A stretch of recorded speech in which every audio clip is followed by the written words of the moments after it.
We are currently in talks with the leadership of the ANC to say to them that we really need to have our own memorial service that is hosted by the Youth League in honor of Mama Winnie Mandela, because you would understand that she had a very good relationship with our PYA structures, be it COSAS, YCL, SASCO, and the Youth League. We really need to be afforded an opportunity for us as the younger generation to honor and celebrate Mama Winnie's lives in our own way of doing things as the younger generation. So there will be other activities that will be happening across provinces, but the main thing is for us to coordinate the National Memorial Service that will of course happen here in Johannesburg, where Mama Winnie was residing in Soweto.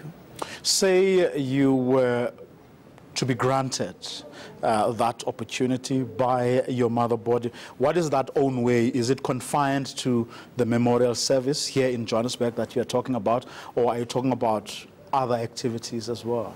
There will be other activities that we'll be looking into. But like going on to celebrate Mama Winnie's life, when we will be calling for street walks, wherein we are going to have celebrities joining us to go and talk to ordinary young people on the ground to conscientize them of who Mama Winnie was, so that they should not just mourn of the person that they don't know. We really need to embark on an interactive activities wherein we are going to interact with our constituencies, which is young people, to make sure that they really know who Mama Winnie was. Because you often hear on the news that Mama Winnie's caliber is being distorted and all that, and that poses a very serious challenge to us as the Youth League, because really we can't fold our arms when one of our own is being attacked by those other people who really didn't appreciate her when she was still alive. We really need to occupy that space, defend our own mother, defend our own heroine. What, in your view, was her greatest contribution to the ANC Youth League in particular, but also broadly to young people of our country in general?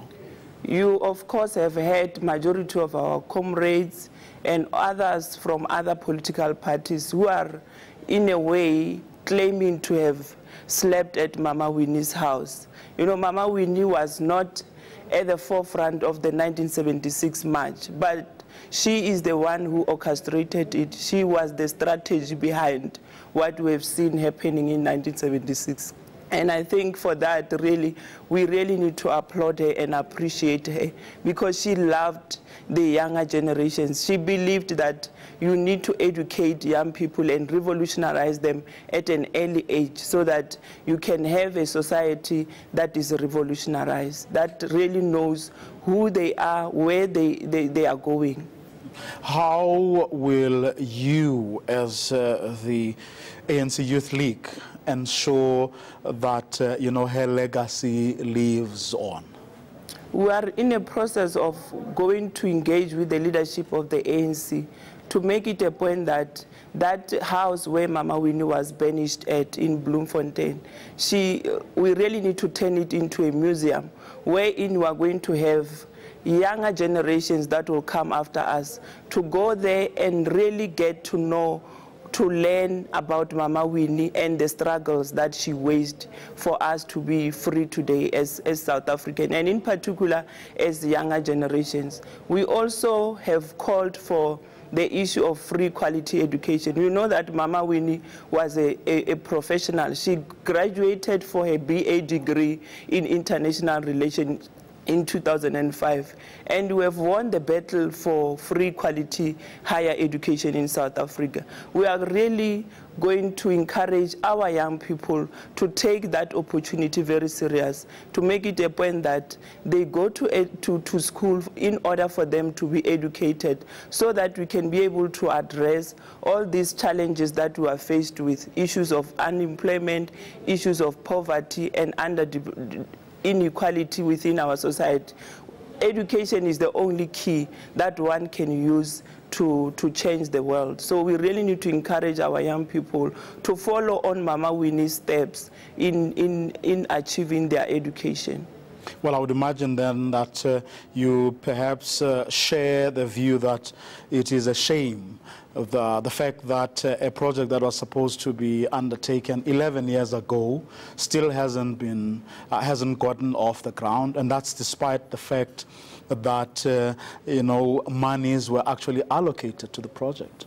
We are in a way saddened, but we don't want to get into the details of the monies that were allocated because we really don't have the facts before us.